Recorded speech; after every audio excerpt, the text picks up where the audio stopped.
Pomedipi nai no aiete, pomedipi. Olá pessoal, tudo bem? Espero que vocês tenham conseguido fazer os exercícios propostos e também espero que tenham assistido ao filme.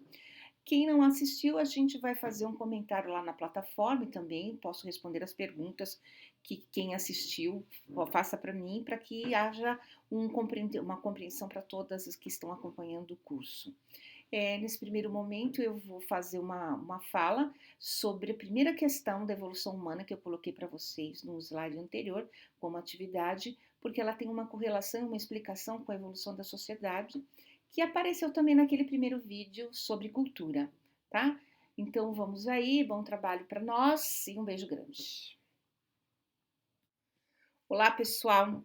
Bom, então vamos dar continuidade ao nosso trabalho. Hoje nós vamos falar especificamente das questões biológicas, né?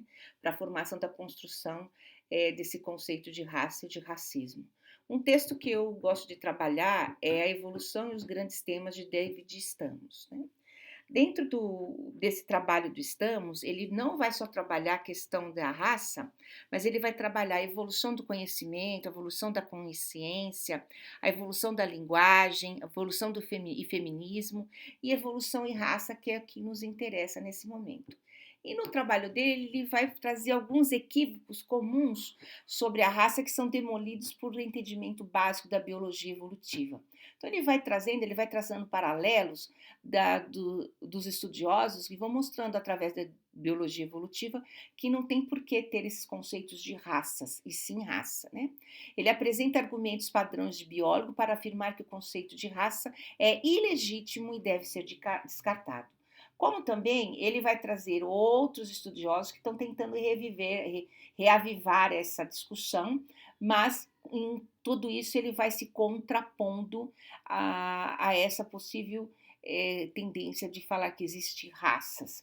Né? Então ele descarta totalmente e em função da biologia evolutiva dele. Mas dentro do livro também ele vai trazer dois pontos interessantes que acontecem no século XIX. Vou contar uma coisa para vocês. No século XIX acontece de tudo. Se vocês estudarem século XIX, tudo aconteceu nesse século XIX. Valei-me. Bom, então, em duas correntes importantes que vão dar essa questão de raça, né? Vão construir essa ideia. Nós temos aqui os poligenistas, que eram aqueles que acreditavam que as raças humanas haviam sido criadas independentemente, que cada uma era uma espécie separada, entende? Então você tinha lá os negros, você tinha os brancos, você tinha os amarelos, cada um se desenvolveu separadamente, né? E o que é importante é o seguinte, que o top dessas raças seriam os caucasianos. Então ele estava falando que esses poligenistas falavam que tinha a ideia de hierarquização muito patente. Então você ia evoluindo até chegar aos caucasianos, ou seja, os europeus, tá? Que a gente já viu aí essa questão também de eurocentrismo, etnocentrismo. Então, você tem aí os caucasianos no topo de tudo, e o resto vinha preenchendo os espaços, né? Até ele fala, as outras raças vêm preenchendo os espaços, até os grandes macacos antropóides aí que nem está no texto. Então, ele falava especificamente isso. Mas o lado oposto a esses poligenistas no século XIX, você tinha os monogenistas, que eram aqueles que não acreditavam que existiam raças humanas e derivava-se de um único ramo. Vocês vão ver no próximo slide a discussão daquela questão que eu pus para vocês, que a gente estava que vai ter discussão posterior, né? Mas o que os mogenistas também pregavam? Com relação à escravização, toda essa discussão, né, de raça no século XIX, ela vai que ratificar o processo de racismo e de escravidão no continente africano, né? Porque vão falar, raças diferentes, então pode ser tratada daquele jeito. Então aqui, ó, mesmo entre os monogenistas, a relação com o processo escravagista não era direta. pois um lado era contra, pois acreditava que nenhum ser humano poderia ser tratado como animal, e o outro acreditava que isso poderia ocorrer, pois havia muitas raças humanas degeneradas, de modo que dentro da espécie humana havia raças de senhores naturais e raças de escravos naturais. Olha que aí ainda aquela questão lá do iluminismo ainda aparece bem patente.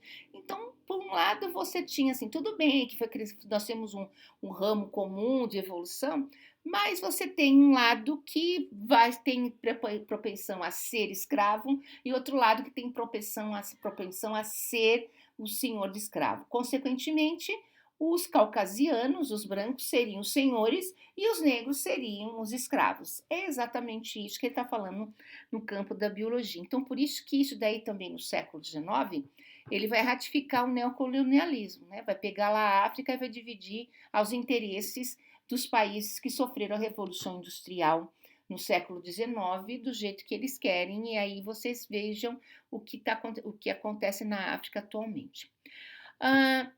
Então, essa é a visão homogenista. Olha que engraçado. O Darwin, né, o que fez a origem das espécies, ele também era homogenista, mas ele não era a favor da escravização.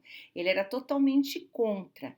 E ele achava que todas as evidências apontavam para a evolução da raça humana de um ancestral comum na África, como realmente foi descoberto em 1973 com a Lucy, né? A Australopithecus erectus, que vai a partir dela vai ter a evolução do Homo sapiens sapiens, certo? Entretanto, ele não atribui as diferenças fenotípicas, o que as aparências, né? Por que é negro, por que é loiro, por que é asiático? As aparências fenotípicas, ou seja, aquela que formam a aparência externa do corpo, né? As condições climáticas e dos habitats, né? Porque o Darwin trabalhava muito isso, a mudança das espécies, a evolução da espécie nessa questão do clima, do habitat, essa mudança, adaptação ao meio.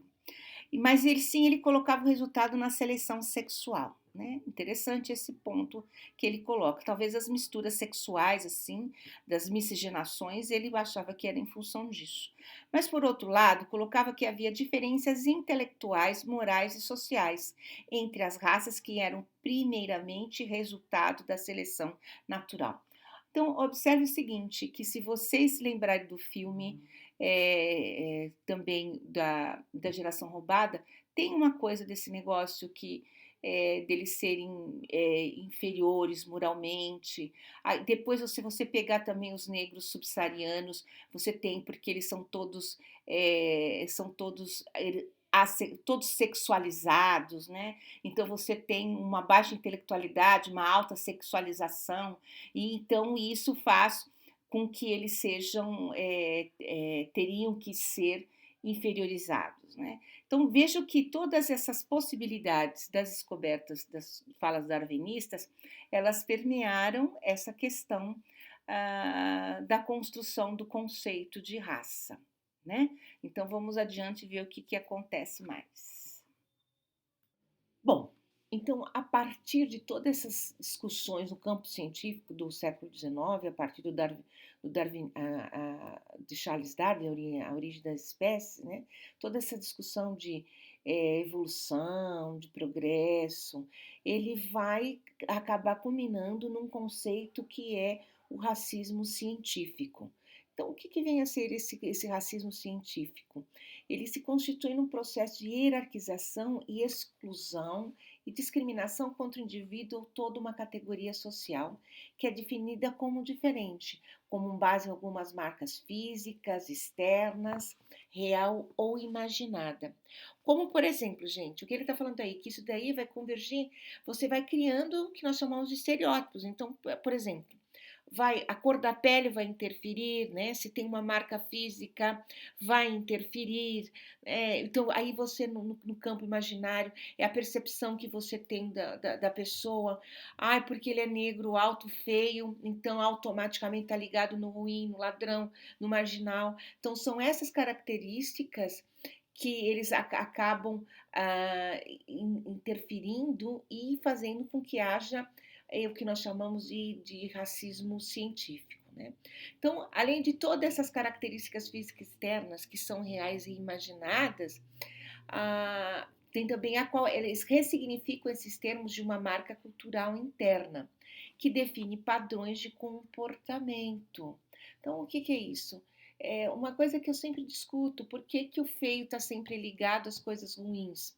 Né? Quando a pessoa olha, aparentemente a pessoa é feia, automaticamente ela é ruim.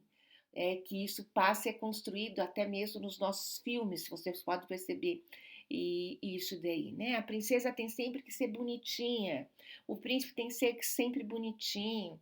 Estou conversando essas questões aí de princesas e príncipes. Né? Princesas, você até vê princesas brancas, mas eu nunca vi nenhum príncipe preto. Então, são essas construções que a gente vê agora que foram construídas a partir desse racismo científico no século XIX. Né? Então, o que ele complementa aqui? O racismo é uma redução do cultural ao biológico, uma tentativa de fazer o primeiro depender do segundo. Então, o que acontece? Você exclui toda a questão do campo cultural que a gente viu e ele vai deixar lá no âmbito biológico, que é aqueles lá, os poligenistas e monegistas, e os monegistas, né? Que eles vão trazer toda essa construção da questão da biologia. Então, eles tiram toda a questão da cultura, o que vem a ser a cultura, o que a cultura promove dentro daquela sociedade, daquele grupo, e coloca as marcas biológicas, né? Então, isso aí se constitui um racismo científico, né? Mas para você ter qual é o pressuposto para você ter esse racismo, para você sim, construir esse racismo a partir do século XIX, né? Como esse racismo do século XIX que a gente vê hoje.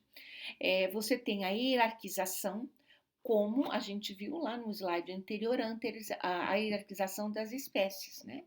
Então, você tinha a espécie, a raça humana, caucasiana, como a superior, e as demais seriam inferiores, intercalando até as questões dos grandes macacos, grandes símios. Foi isso que a gente viu no slide passado. Então, você tem essa hierarquização como a existência de raças humanas com diferentes qualidades e habilidades, ordenadas de tal modo que as raças formem um gradiente hierárquico de qualidades morais, psicológicas, físicas e intelectuais. Vamos pegar os nossos negros mesmo, nossos negros escravizados, principalmente desde o processo de colonização no Brasil, por que acabou trazendo os negros em detrimento ao indígena? Claro que tem toda aí uma questão econômica por detrás que nós vamos discutir, mas você também tem um rótulo que os indígenas eram preguiçosos e os negros não, os negros aguentavam o trabalho firme, a chibata, né? Ficar muitas horas ao sol, então tem toda essa caracterização que vai dar a partir do racismo científico. O racismo científico ele corrobora e ratifica isso daí. Então os negros eles são mais fortes, são mais musculosos, então ele aguenta a chibata mais intensa, com mais frequência. O indígena já não, o indígena já era aquele indolente, preguiçoso. Então é aí que ele fala desse gradiente hierárquico de qualidades morais, psicológicas, físicas e intelectuais. Sempre colocando aí também que a questão de você menosprezar a capacidade intelectual até do negro e até do indígena, como a gente viu na nossa história, faz parte de toda essa construção do racismo científico, tá? O preconceito que a gente já viu nas primeiras aulas, a discriminação também que a gente já viu nas primeiras aulas e a inferiorização, né? O que vem ser a inferiorização? Para você ter uma hierarquização, você tem que ter uma inferiorização, tá? Então, se você tem uma hierarquia, alguém é inferior àquele que tem aquela determinada hierarquia. Então, a inferiorização, uma vez que os seres humanos são colocados num gradiente hierárquico, consequentemente, uns serão considerados superiores aos outros, criando por consequente a inferiorização de certos grupos. É isso aí. Para você ter hierarquia, você tem alguém que é inferior àquele que está ocupando o grau maior dessa hierarquização, certo? E aí a desigualdade, como que aí a desigualdade a gente entra no racismo também científico, né? A desigualdade não é só no campo de pobreza, riqueza, não. Mas a partir da desigualdade, quando você vê a desigualdade, que tem uma estrutura de desigualdade racial, né? Essas, o que esses grupos eles são inferiorizados, são hierarquizados, então, consequentemente, ele tem uma desigualdade. E isso aí vai fazer com que também entre no pressuposto do racismo. Então, a ideia de racismo científico ela está diretamente ligada com as descobertas biológicas do século XIX. Lembrando que sempre quando tem uma descoberta científica assim importante, tudo converge a caminhar ao lado dessas descobertas. E aí, como os estudiosos vão se utilizando disso daí, a gente vai vendo ao longo da história quais são as suas consequências, né? Bom, a gente viu que a evolução vai ser discutida no campo biológico, né, a partir de Charles Darwin, no século XIX. E aí tem um cidadão que chama-se Herbert Spencer, que vai usar essas descobertas da evolução das espécies de Charles Darwin e vai aplicar isso na sociedade. Tá? E então vejam que quando você coloca isso na sociedade, você também vai começar a ter hierarquização dos grupos sociais. E isso é uma das coisas que vai ratificar o processo de neocolonialismo no continente africano. Tá? A divisão do continente africano para diversos países europeus, que eles estavam vivendo lá a Revolução Industrial, e aí eles precisavam não só de mão de obra, como vender os produtos produzidos, então eles precisavam de um local para que fizesse tudo isso daí. E aí foi considerado a continente africano, né, em maior parte, tem também a Ásia, e em cima disso, por que que isso pode ser feito? Foi respaldado socialmente no mundo europeu, por causa exatamente do darwinismo social, que vai se embasar das pesquisas, né, das descobertas da origem da espécie de Charles Darwin. Então, o que o Spencer fala que é esse darwinismo social, né? Ela se embasa, como eu já falei, na teoria da evolução e no conceito de seleção natural do Charles Darwin, aplicada no contexto da vida do ser humano em sociedade, né? Então, para o Spencer, o universo evolui e a evolução é progresso. Então, ele está diretamente ligado que a evolução das espécies, ela automaticamente vai gerar progressos. Então, aquela sociedade que não vive nos padrões europeus, ela não é evoluída e muito menos tem progresso. Então, por isso que hoje a gente é muito comum a gente fazer confusão entre evolução e progresso tecnológico, né? Porque nós, seres humanos, somos todos evoluídos no mesmo patamar. O que vai mudar entre as sociedades são as questões tecnológicas e não a evolução. Então, a evolução biológica, né? Então, aqui, ó, vamos retomar. Para Spencer, o universo evolui e a evolução é o progresso, né? Assim, esse conceito tende a naturalizar o social, sendo mesmo uma extensão do produto de evolução das espécies, estando em conformidade com as mesmas regras das normas evolutivas. Aquilo que eu falei agora há pouco, né? Você tem uma espécie evoluída, automaticamente você terá o quê? Automaticamente não, vou melhorar, naturalmente você terá uma sociedade evoluída, tá?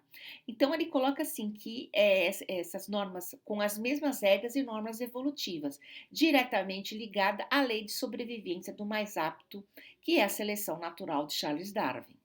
Quando aplica-se esse conceito ao nascimento, evolução e morte das sociedades, vê-se para o autor as sociedades mais capazes devem se impor àquelas que o são menos, a fim de se manter um progresso contínuo. Isso também se aplica às classes sociais. As mais ricas são mais aptas e as mais humildes logo vivem mais. Perdão. as mais ricas são mais aptas que as mais humildes, logo vivem mais. Então, o que ele está falando? Se você tem exatamente a hierarquização da sociedade, ele está falando que aquele que detém o progresso é de responsabilidade dele, essa responsabilidade entre aspas, ir lá naquele que não tem o progresso e fazer que aquela sociedade evolua, né? Então, essa é a condição de progresso dentro da visão do Spencer com darwinismo social. Ele nunca coloca que o problema das sociedades que não têm progresso, não têm fatores tecnológicos, está diretamente ligado às questões econômicas, às questões históricas. Então, ele coloca isso daí como uma questão ligado ao plano biológico. Tá? E aí também ele vai hierarquizar as classes ricas e pobres. Né? Isso daí, vocês vivenciam isso na nossa sociedade, no nosso mundo como um todo. Né? Essas questões de você levar, como é que é você olha o mundo, tem que ser igual à Europa, tem que ser igual aos Estados Unidos, porque eles têm progresso. Então, não, a gente tem que viver, a gente tem que trabalhar o nosso progresso de acordo com as nossas questões históricas, econômicas e sociais. Né? Por essa ótica, a teoria foi usada para justificar o domínio de alguns povos sobre outros e o surgimento de atitudes racistas, ou mesmo de guerra e imperialismo, pois se entende que a sobrevivência dos mais fortes permite a evolução da sociedade. Vocês viram isso no filme Geração Roubada, né? Que eles queriam exatamente até tirar todos os miscigenados, porque aquilo deteriorava a sociedade. Não dava para ter aquela miscigenação, porque os aborígenes naquele contexto, eles eram inferiores ao povo inglês, ao inglês que foi que colonizou ali a Austrália e a Nova Zelândia. Então isso fica muito visível ao filme. Né? Todas as coisas, todos os arranjos que eles fazem para que acabar com essa miscigenação, acabar com essa maneira de viver dos aborígenes, entra na questão do racismo científico que respalda o darwinismo social, né? Ou vice-versa, porque uma coisa está ligada à outra, elas estão sempre incíntricas, né? Estão incíntrícas. Então, essas atitudes racistas, elas têm plausibilidade, né? Na questão do racismo científico. Né? Então, nessa discussão, veja que essa charge que eu coloquei para vocês aí, ela é muito pertinente.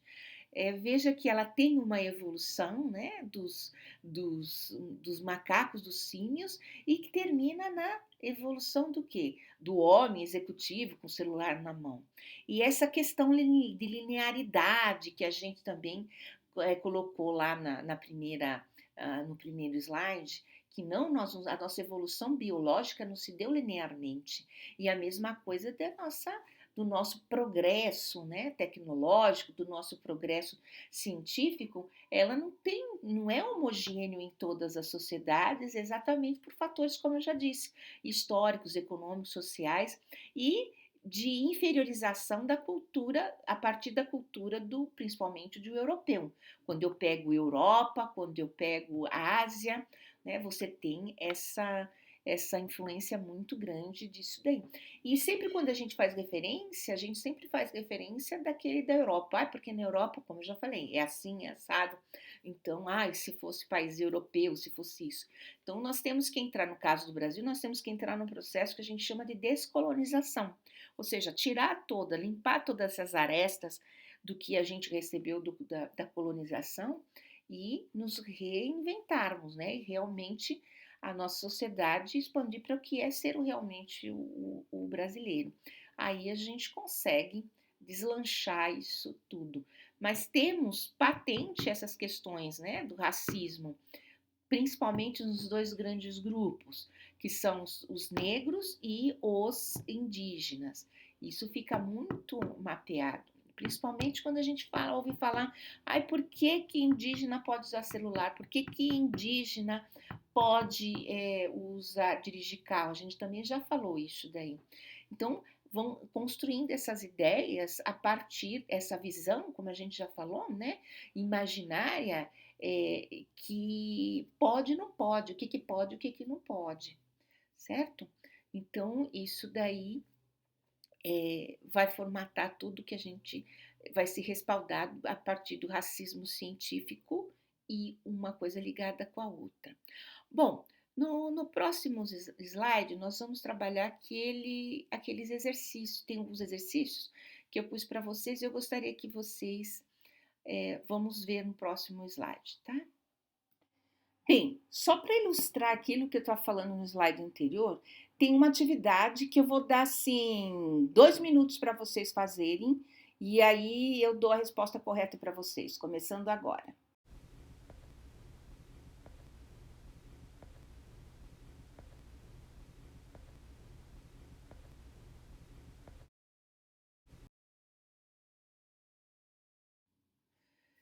Tudo ok? Como é que fizeram a questão? Acertaram? Porque a alternativa correta é a alternativa E.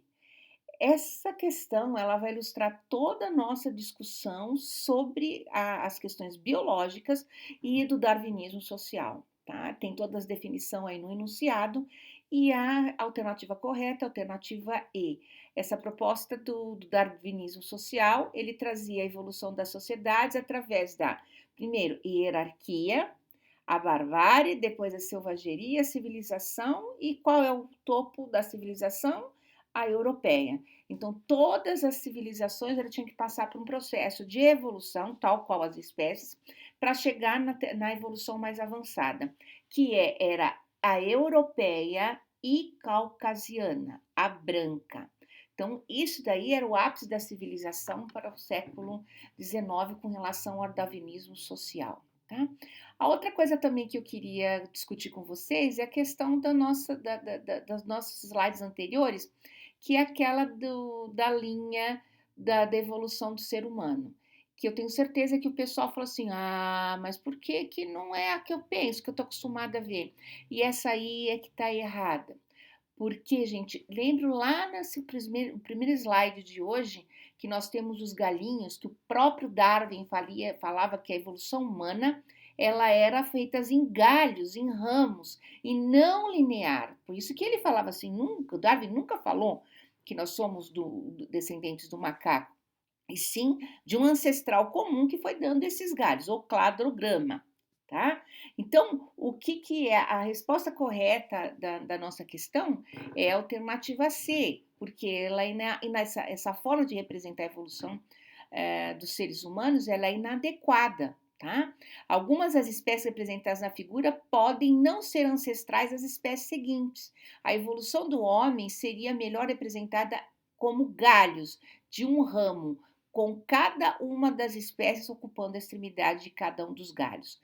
Que é só você retomar lá o nosso primeiro slide de hoje, que vocês vão ver que é essa ideia. Então, nós temos, entre essa linearidade que está aí no desenho, nós temos espécies que não aparecem, por isso que ela não é a mais adequada para ser representada a evolução do ser humano. Mas ela é a mais utilizada. O importante é vocês saberem isso, principalmente se tem algumas professoras aí, é saber. Vocês vão ver isso nos livros didáticos, textos, vão, né? Mas é legal vocês colocarem para os seus alunos ou no questionamento por que, que ela está errada. Porque a forma ela é dada em galhos, cladogrâmica, tá? Geralmente quem trabalha em biologia é expert nisso aí, muito mais do que eu sou. Estou comentando em função das leituras sociais e antropológicas, tá? Como eu falei também, toda a questão da origem da vida de Darwin repercutiu, uns repercutiram muito bem, outros repercutiram tanto quanto ruim, como tudo acontece, né, na nossa humanidade. E que até essa evolução, essa questão de nós sermos do macaco, descendemos do macaco, saíram piadinhas bem constrangedoras para o Darwin, como essa daí que eu coloquei para vocês, a carinha do Darwin, né, e o corpinho de macaco. E eu também já tem outras que eu tentei procurar para vocês, é a carinha de macaco vestidinho com a roupa do Darwin. Então surgiram essas piadas com relação à evolução dos seres humanos. Então uma coisa que fique bem clara para vocês que nem Darwin nunca falou que nós descendemos do macaco. Nós descendemos de um ancestral comum que deu origem a, dentro dessas variações dos galhos, deram origem aos seres humanos e os outros macacos. Porque geralmente o pessoal pergunta: ah, se nós saímos do macaco, por que é então que tem macaco? Porque nós não saímos do macaco. Entendeu? Nós não viemos do macaco. O macaco ele é tão evoluído para estar aqui quanto o ser humano, mas dentro das características da espécie dele. Tudo bem? Então é isso que tem que ficar bem fortalecido na ideia de vocês, na ideia também de quem vocês forem passar ou discutir isso daí, e se embasar cientificamente para você estar mostrando o correto, o que acontece, tá? Então, essas piadinhas do Darwin que acontece, como eu já falei para vocês, ainda hoje com muitas outras, tudo que é novo, tudo que é descoberto causa uma resistência para aquilo que é velho, né? Então, é isso aí. Desse ancestral comum que o Darwin falava, a primeira ponta, a primeira descoberta foi em 1973, com a Lucy, tá?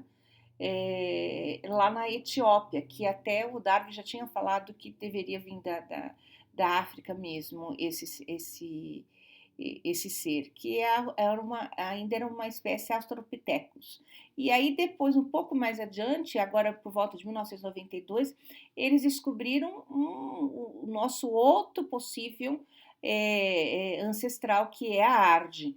Então, entre a Arde e a Lucy, nós tivemos, nesse caminhar de Lucy, nós tivemos Homo sapiens sapiens, mas existem, o que eles colocam, os estudiosos, é que existe um ancestral antes da Arde, que aí sim, esse é que deu a origem a todos os hominídeos, o Homo sapiens e os outros macacos maiores, tá?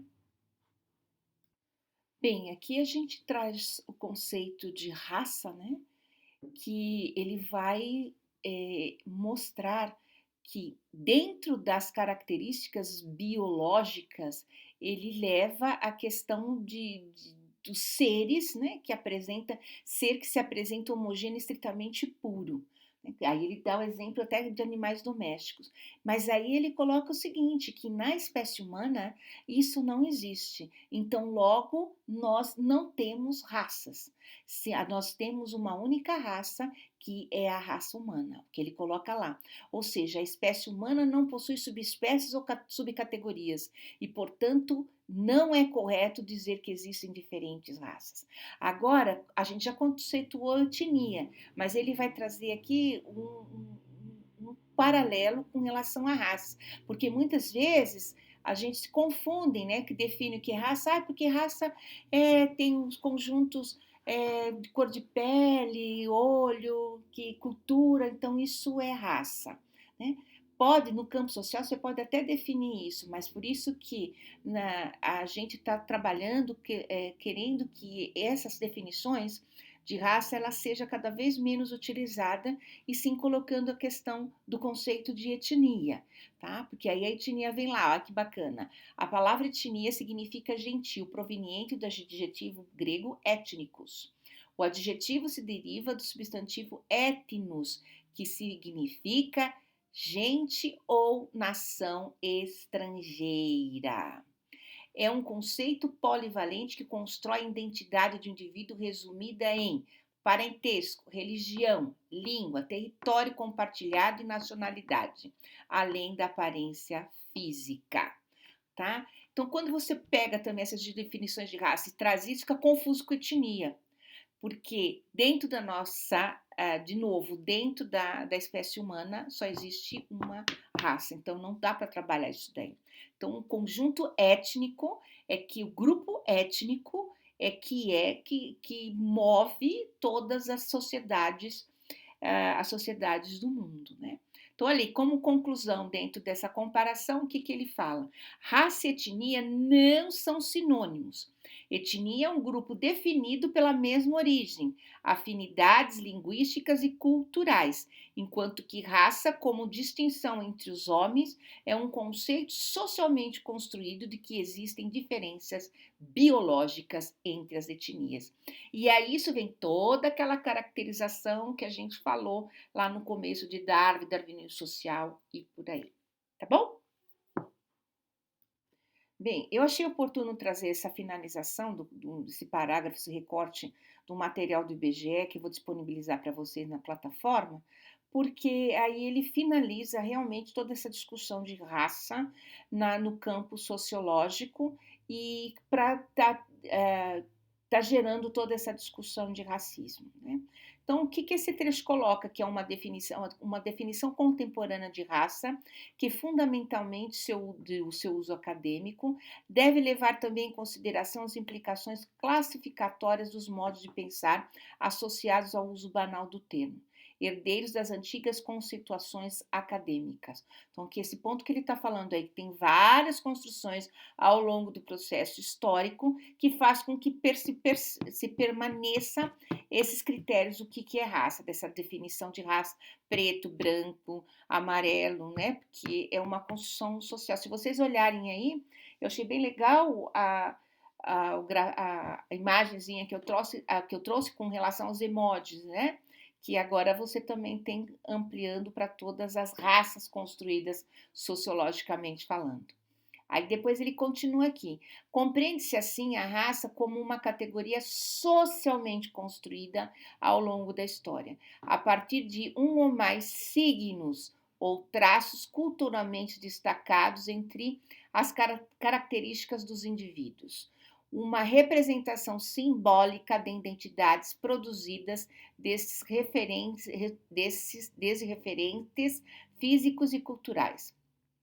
Na utilização dessa categoria de análise, não se trata do grupo social cujo fundamento seria biológico, mas o grupo social reconhecido por marcas inscritas no corpo dos indivíduos, cor da pele, tipo de cabelo, estatura, forma do crânio, etc.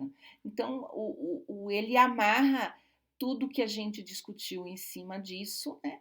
Deixando bem marcado que essa definição de raça para os seres humanos é uma construção histórica, social, tá? É uma construção social que caminhou ao longo da história e se permanece. É importante você olhar aí que você já tem dois elementos que a gente já discutiu, que é a questão dos signos e a questões simbólicas, né? Das identidades. Então, agora vocês conseguem identificar o que são signos e símbolos e como é que isso permeia, forma as identidades dos grupos sociais, tá? Por hoje é só, eu vou deixar as atividades lá na plataforma. Beijo grande e até semana que vem.